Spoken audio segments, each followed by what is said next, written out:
Ontem eu estive no CT Parque Gigante, conversei com o técnico Mano Menezes. Um resumo da entrevista que foi publicada no UOL. Hoje eu te conto neste vídeo. Vem comigo!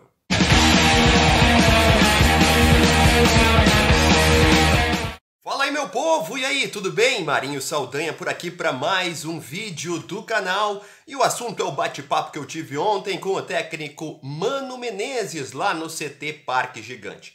Eu vou colocar na descrição desse vídeo o link da matéria completa que foi publicada pelo UOL hoje.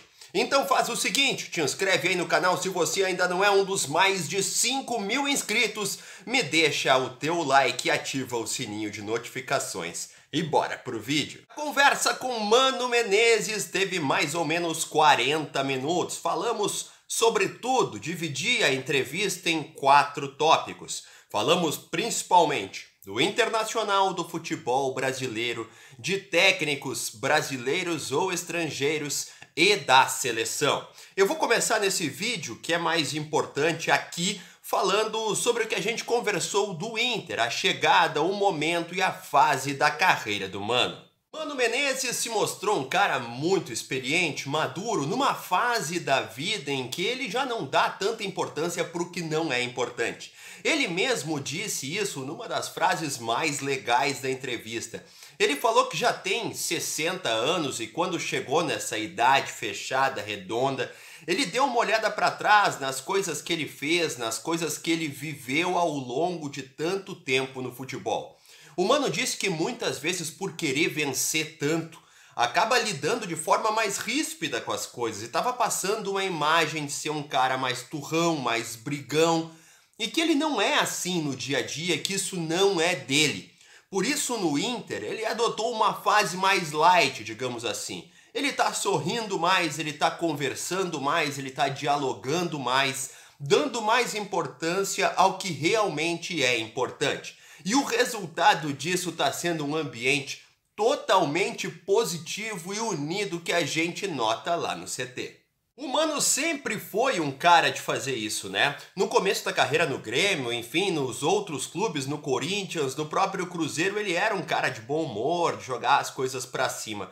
Mas recentemente na carreira dele teve fatos complicados também, teve a dificuldade no Bahia, viveu um momento ruim no Cruzeiro, e foi exatamente isso que fez ele passar essa imagem de turrão que ele quer evitar a partir de agora. Ainda sobre o Inter, para não tornar esse vídeo aqui um podcast, não ficar 2 horas contando o que disse o Mano Menezes, ele falou que a situação quando ele assumiu não era tão ruim assim. Que antes de pegar o Internacional do Medina, ele analisou a capacidade do elenco, o potencial de recuperação que o grupo tinha. E viu no Inter uma possibilidade de render muito mais do que estava rendendo. Ao perceber isso, ele viu que poderia ter sucesso como ele está tendo. Ele ainda disse que não tem segredo, não tem varinha mágica, não tem milagre no que ele está fazendo no Inter. Ele disse que acertou as primeiras decisões e isso ajudou no trabalho, tomou decisões corretas ali ao mudar o esquema, ao recuar um pouquinho o sistema defensivo, nessas ideias táticas que ele impôs desde o início da passagem dele no Inter. A partir dessas mudanças felizes, os resultados vieram e que agora, com mais tempo de trabalho, o Mano inclusive vai ficar para a próxima temporada, com mais tempo de trabalho, ele pode colocar algumas novas facetas, algumas novas situações para melhorar ainda mais o rendimento do time. Partindo para o tópico futebol nacional, na entrevista o Mano elegeu quem ele considera hoje o melhor time do Brasil. Para ele, o melhor rendimento é o do Palmeiras. O Mano disse que, na opinião dele, o time que está ganhando é sempre o melhor. Porque se ele está vencendo e conquistando como o Palmeiras está, é porque ele é melhor do que os outros ou está melhor do que os outros. Se isso vai permanecer, o futuro só Deus sabe, talvez nem ele. Mas o Mano disse que nesse momento o Palmeiras é a equipe que joga melhor porque foi bicampeão da Libertadores, porque está em primeiro no Brasileiro disparado e que é o time a ser perseguido por todos. Ele ainda comentou sobre as diferenças de orçamento do futebol brasileiro. O Mano disse que quando a diferença é pequena entre um clube e outro, não precisam ser iguais os orçamentos. Flamengo, Corinthians têm mais torcedores, vão ter orçamentos maiores. Mas quando a diferença é pequena, é possível que um bom trabalho supere o trabalho mais caro. Mas quando a diferença é muito grande, é impossível. Então, o ideal para o futebol brasileiro é buscar reduzir as diferenças para tornar todo mundo capaz de ser campeão.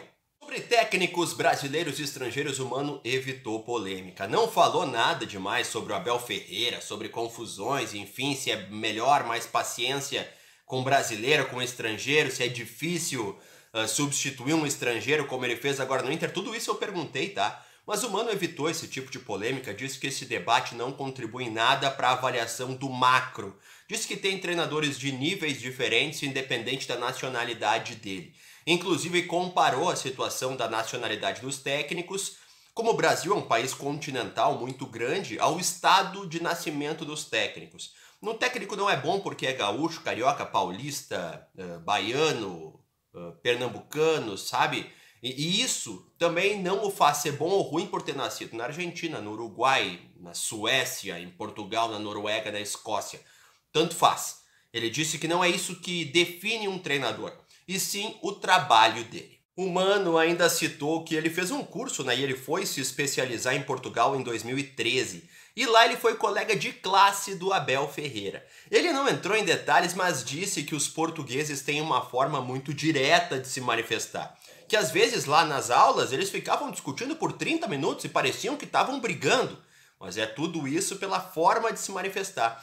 E que foi uma coisa que ele aprendeu lá, que algumas coisas precisam ser ditas e que nós brasileiros temos algum milindre, às vezes, um pouco de cuidado nas palavras. E esse não ter cuidado é um legado que ele traz lá de Portugal. Para fechar esse tópico sobre treinadores, o terceiro que eu dividi a entrevista, clica lá, o link tá na descrição do vídeo.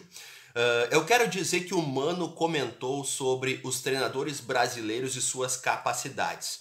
O Mano disse que o técnico brasileiro ele tem um entendimento de futebol muito bom. Ele entende muito de táticas, de técnicas do futebol, só que ele aprendeu isso diferente. Ele aprendeu no empirismo, ele aprendeu praticando, ele aprendeu no campo, no vestiário. Por isso, não há uma biografia, uma bibliografia que chama, né? Uma quantidade de livros muito grandes. Biografia é história da vida, Marinho, né? Português, vamos aprender a falar. Não existe uma quantidade de livros muito grande disponíveis explicando trabalhos brasileiros. Isso é um processo que está começando agora. O Brasil não tinha nenhuma academia, a academia da CBF é recente. Então, por isso, o técnico brasileiro não tem tanta capacidade de explicar o seu trabalho para atingir níveis superiores fora do Brasil. Ele disse que esse é o degrau que o técnico brasileiro precisa vencer. E muito importante outra coisa que ele falou, que o técnico brasileiro ele tem que parar de ser bonzinho com o jogador. Porque o jogador de futebol às vezes fala que aprendeu taticamente na Europa. Mas na Europa, o jogador recebe atribuições táticas para fazer, e se não ele faz, ele não joga. E no Brasil se tem aquela coisa de tentar escalar os melhores. No Mano diz que o técnico brasileiro precisa impor taticamente funções completas e não ser condescendente com o jogador que não marca, com o jogador que não volta para priorizar apenas a qualidade dele. O técnico brasileiro precisa ser menos bonzinho, nas palavras de Mano Menezes. Para fechar sobre seleção brasileira, o Mano disse que o Brasil é um dos postulantes ao Hexa, junto com a França, a Argentina e a Holanda. Ele disse que não guarda mágoa por ter participado de um processo de Copa do Mundo e não ter comandado o Brasil na Copa. Ele foi demitido antes da disputa da Copa do Mundo de 2014. O Mano Menezes ainda citou que, quem sabe, um dia possa voltar à seleção brasileira, mas que hoje ele não está entre os técnicos que estão ali para substituir o Tite depois do Mundial. Ele não sabe se vai ser brasileiro ou estrangeiro, mas ele citou que para chegar na seleção não pode ser do nada. O técnico tem que vir de um bom trabalho, tem que vir de conquistas, tem que vir de feitos, e que essa não é a fase da carreira dele. Ele ainda fechou dizendo: vamos trabalhar muito aqui no Inter para conquistar títulos e quem sabe no futuro voltar a ser lembrado pela seleção. E daqui a pouco eu volto com mais vídeos do canal. Não esquece de mim, eu quero ser lembrado por ti. Tchau!